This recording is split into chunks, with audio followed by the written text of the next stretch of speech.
Me the I ball. was I was be shooting and shooting and shooting. I mean, I used to be four, so I used to be shooting. So there's nothing with a young man at 23 saying, I want to be more involved. I would love that. First of all, as I say, I blame all of this that happened to Brandin Cooks on Coach Sean Payton and the New Orleans staff. Whatever occurred, and this stuff got out, and I also blame Brandon's agent or Brandon for their comment because I have been stating this to young men, stay off their social media. But what Brandon stated, this should have never gotten blown up, and the way the New Orleans and media blown it up. And see, let me give you a little warning to the New Orleans media down there. Y'all need to sometimes keep your mouth closed because you're doing more damage than helping the team trying to sell stories and trying to come up with stuff to make stories to get readers. And see, that's the spirit we have in our society now, negative stuff, because people have an itching ear to hear negative stuff more so than positive. And that's the reason why you didn't get Vic Beasley, because Vic Beasley was on your radar, and y'all put it in a paper, and guess what? The Atlanta Falcons stood right there and snatched him right under the rims of y'all. So you tried to compensate for him, and then you drafted Stephon Anthony. And I still believe Stephon Anthony has a whole lot of football inside of him, because he could have played next to Vic Beasley without some of Vic Beasley and his talent the way that Clemson team was. But you need to be careful the stuff you're doing, because you inflame the situation that probably Coach Payton was trying to just let die down. Now, this time I'm going to stick up for Coach. But the New Orleans beat it. Y'all kept hammering about this stuff, hammering. And newsflash, New Orleans media, nobody else in the rest of the country was even talking about that Twitter stuff. It wasn't on nobody's radar. I don't live in New Orleans. No one was talking about that stuff in New Orleans. You all down there caused all of this stuff that happened with Brandin Cooks' relationship. Coach Payton, let me give you some advice. In the future, when someone is inquiring about your players, don't answer them and say, call me or talk to me what you're trying to offer if you have any interest. Right now, none of my players are on the bargain. If you're interested in anybody, then send to me what you're trying to offer and who's the player. I have no response at this time. Well, let me just say this, Professor. Business deals I will take a look at for anybody from Drew Brees on down if it's the right deal. And that should have been the end of that. How your conversations with whoever GM or scouting paper you were talking to at the combo, why you guys couldn't keep it between you and sign a non-disclosure clause or something to keep this quiet, and you let all of this information get out from that combo out to the whole nation, is a disgrace that y'all don't have no oath of keeping yourselves and your mouths under control. Okay, well, I'm going to say this, Professor. I will say this. It's their business right to do what they want to, right? But, however, I believe they wanted to be able to have that out. It was driving up his price on the market. They wanted to have this out, guys. And it's been known that coaches have done this previously before.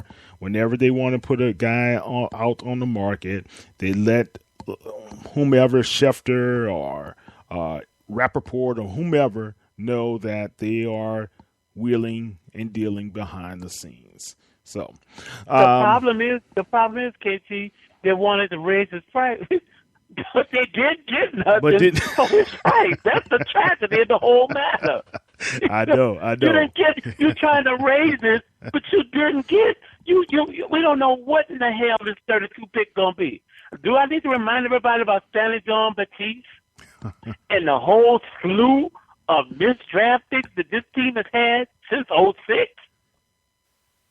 Does anybody remember anybody else besides, Robert Meacham and was it Tracy Porter, Carl Nicks?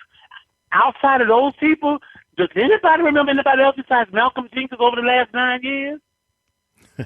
Well, let's look at this. 10 draft picks in 11 years. But let's look at this. That's a good point, man. When you talk about the Saints draft choices since Coach Payton has been in as the head coach, Reggie Bush, Robert Meacham, Cedric Ellis, Malcolm Jenkins, Patrick Robertson, Cam Jordan, Mark Ingram. Both of those guys were in the same year. And then we didn't have a pick in 2012. Then you have Vaccaro, Cooks, Pete, Stephon Anthony, and Pete were in the same year, 2015, and then Sheldon Rankins in 2016. So he's let a lot of number one picks go. Malcolm Jenkins, in my opinion, was really a head scratcher because that's what set the defense behind. Right, he was you had virtually a number 4 ranked defense, and you sat up there, and I thank God Rob Ryan told the truth. You sat up there and listened to whoever for a burgeoning young player, because he came in the league at 20. He's a friend of the show. He's been on our show. And you decide to let him go because you thought Jairus Byrd was going to play like he played in Buffalo, and with, once again, I'm going to restate this, he had a front 7. So if you think Klein is going to come in here and play like he played in Carolina, well, Carolina has a great front 7. They have a great defense. Now, yes, let's hope he come in and be like my main man, Craig Robertson and Nate Stuber. Those are 2 great finds. So I'm hoping that A.J. Klein can come in and contribute the way Robertson, especially Robertson and Stuber contribute. But the odds are, I'm like Scott Shantley stated, I can't make no comment on this gentleman after 6 games. Newsflash, the Carolina Panthers defense was horrible last year. If you didn't see the game, last year, you go back and look at the Carolina Panthers. Do you not forgot the Saints ran 41 points up on them? Did you not forgot when they would lead the Saints about 20-3? The Saints came storming back on that Thursday night game. But hey, what's better than that, Professor, is when Kuechly went down, he came in and the Saints abused him. That's how they got back in the game. I remember on a couple of instances, on a couple of screen passes, and they had some plays throughout the middle. He did not perform that well. He did not. And, okay, I'm not saying the kid coming off the bench, cold, have to fill in for a guy like Kuechly, but still, why do we think that this guy is going to be the next? I heard some reporter say, oh, well, he can possibly become our new starting middle linebacker. And I'm just thinking, hold on, did not Craig Robertson do pretty good at middle linebacker for us this year? Now we're going to say we're going to switch him back outside? Is that what we're going to do? Or is he going to compete with Stephon Anthony? Are they going to give Stephon Anthony a chance? What's going to really happen there? So this is just so many variables to really consider with this. But let's go back to the Brandin Cooks right quick, man. You have a young guy that was on the verge. You're talking about in 2014, rookie came in 53 catches, 550 yards. Sophomore season, 84 catches, 1,138 yards with a 13.5 average, 9 touchdowns. Last season, 78 catches, 1,173 yards, 15 yards per catch average. He had that long 98-yard bomb in the Raiders game, right? 8 touchdowns. 87-yarder, a 67-yarder, a 50-yarder. He had about 5 bombs. But I'm just saying, you're going to tell me this type of talent with 20 touchdowns collectively in being a Saint in just 3 years, right? So that's less than 7 touchdowns per year. But if you take away that rookie season, 17 divided by 2 is what? 8.5. So really, man, you giving up. You are telling the people we have a guy who is good for at least 8 touchdowns a season for us, could possibly swing the tide in a couple of games. But not only that, what's missing is the fact that this kid could also help us out on some third down possessions that we need to get a first down, in which he was critical for us this past season on in a few of those games, right? So it's the nuances of how you're going to develop this other young receiver, or whoever this receiver is going to be the one to come in and help become that vertical threat. Now, I'm not taking anything against Ted Ginn, but Ted Ginn has, over his career, has been known for mental lapses of not being able to concentrate and catch the ball all the time. He has missed some pretty easy catches. The only time he's really excelled from what I had seen is when he played against the Saints,